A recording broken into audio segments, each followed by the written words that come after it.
Hello, how is everybody? All right. We could have got a taller podium. This is kind of ridiculous. First of all, I'd like to thank the Secular Student Alliance, DFW Corps, all the groups involved here today for allowing me the opportunity to say a few words. And I realize it's just before lunch, and I'm hungry too, so I'll keep this as short as possible. As I'm speaking to you today, I want you to look at this more like a conversation than a speech, because this is about you, and I want to know how you feel about it. Rick Santorum, who recently dropped out of the presidential race, did win 11 states and received 3.2 million votes to be our president by saying that our values are based on religion and trying to make pornography illegal. I can only imagine what that would have done to the economy. Just to show you how much we're misunderstood, the other candidate we know about, Newt Gingrich, said that his fear is that by the time his grandchildren are his age, he's convinced that, quote, they will be in a secular, atheist country dominated by radical Islamists. If you can make sense of that, stop me at lunch and let me know, because the saddest thing of all, the front runner, the Republican nominee for president that we know is coming, Mitt Romney, well, as a Mormon, he believes he'll have his own planet someday. And let's not forget he wears magic underwear. It's so ridiculous you think we wouldn't need to do much and that common sense would take care of this for us. But sadly, combined, more than 10 million people across 31 states voted for these men to be in charge of our country. So many people are still terrified of what they think an atheist is. They'd rather have an ex-Mormon bishop in office and keep it illegal in 7 states for an atheist to even run. But they're only terrified because they don't know us. We've remained silent, thereby accepting the religious push in the country. And in many ways, some of the atheists who do speak out don't necessarily say the message in a way that we agree with. This is why we all need to speak up, so that we can all be heard and accept none of the discrimination in silence.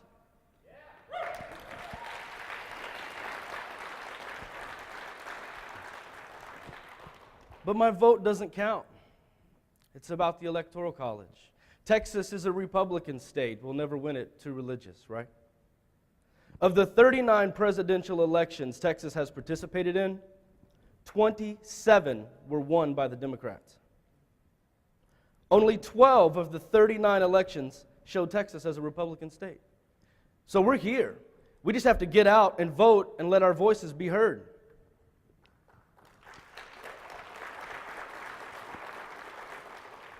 It's not that Texas is lacking progressive voters, it's that the progressive voters in Texas have been silent and accepting. Together we can turn Texas progressive again. And oftentimes we meet people who started smaller free thought organizations. They meet, they talk, they recognize problems, they complain, and they have dinner about it. These types of organizations are all over the country. We just need to get them in motion, and it starts right here today with the future of Texas voters.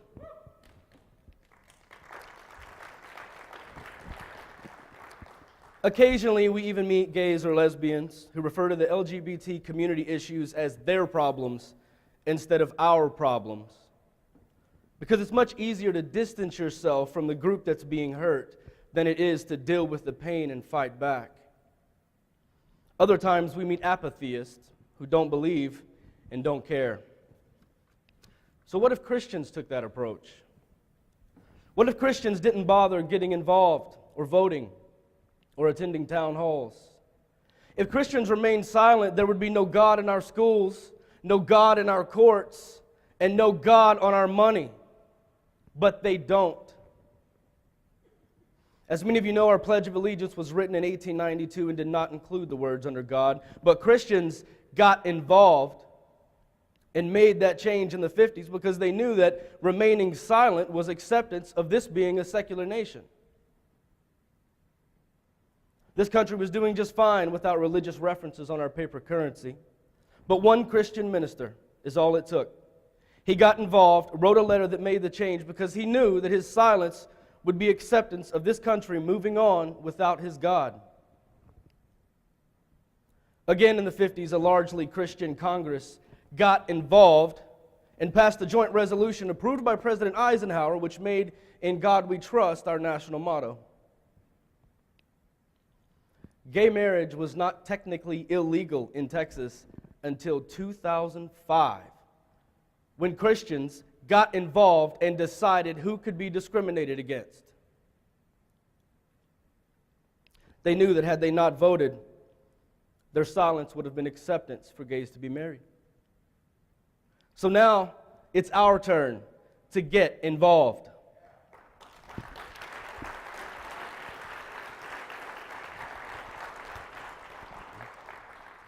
This is not just about the civil liberties of non-believers. This is about speaking up for all civil rights for those being minimized by religious politicians. Get involved. Thank you. Get involved to tell conservative leaders that you will not put up with reducing women's rights to make decisions about their health.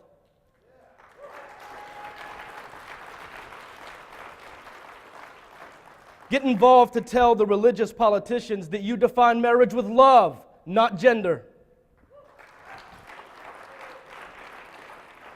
And get involved to tell the conservative voters that you don't have to believe in a God in order to believe in the future of this country.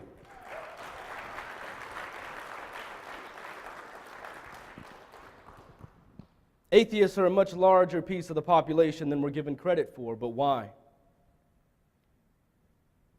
Because those of us who remain silent are invisible. We're invisible to the bullies creating laws that discriminate. We're invisible to others fighting for civil rights who speak up and look to us for support. We're not there. And most of all, our silence makes us invisible to the children who were told they are born evil, that their instincts are evil, and that they should apologize for being born. Our silence is acceptance of this mental abuse. But who wants to stand with atheists? Who wants to be known as being part of an atheist group? Some of you tell your friends and don't tell your families. Few have the courage to do so, and we see why when we look into stories like Damon Fowler's. This isn't a new issue. In the 60s, when Madeline won the Supreme Court decision removing prayer from schools, she was named the most hated woman in America. In the 80s, when George H.W. Bush said that he didn't consider atheists to be patriots nor citizens of this country, he ended up winning the presidency. And even today, our closest allies in the liberal media, they distance from us and play into this hype by defending Obama by saying he's a Christian, not a Muslim. My question to them is, why does it matter? He's not running a Christian nation. He's running a free country.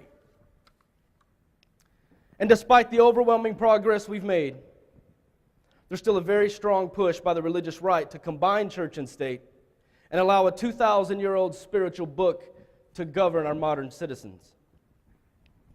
Regardless if you're financially conservative, concerned about the economy, or worried about homeland security, the bottom line is your silent vote is a vote for discrimination. With all of these religious groups voting to take away rights and enforcing laws that discriminate, and religious parents subjecting their children to horrifying delusions, creating self-hatred, it's amazing that Christianity is shined in a peaceful and loving light, while a public survey names atheists the least trusted people in the country. Perhaps we're not the least trusted, just the most silent. You see, it's human nature to distrust that which has no face. Anything that is mysterious or cloaked could be dangerous. And it is also human nature to distrust that which is loud and obnoxious and angry. This is why, to make a difference, it's good to be peacefully involved.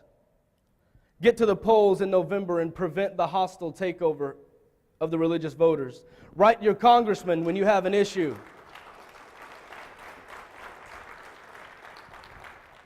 Engage in civil debates, and don't be afraid to challenge religious doctrine.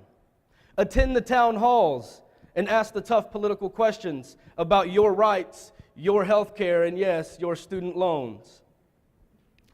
Don't just attend these rallies and conventions, but leave here with action items and an inspiration to make a difference.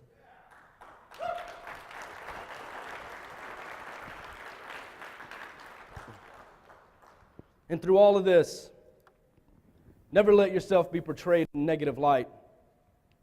Don't put the moral target on your back by being just as scary and nasty as the world pretends we are. And most importantly, don't hide from the word atheist.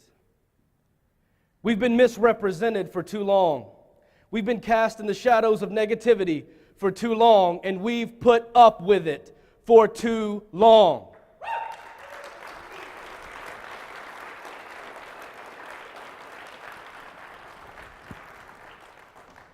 Any anger you have should motivate your involvement and your vote, but not your responses. See, some atheists play right into that negative role by letting their anger control their reactions to Christians. And I understand. But equal liberties aren't won in cafeteria fights or by insulting your families at the dinner table. Say your piece and peacefully have your say, but at the end of the day, go vote to make a real difference. I know it's hard not to become angry sometimes with everything we've seen.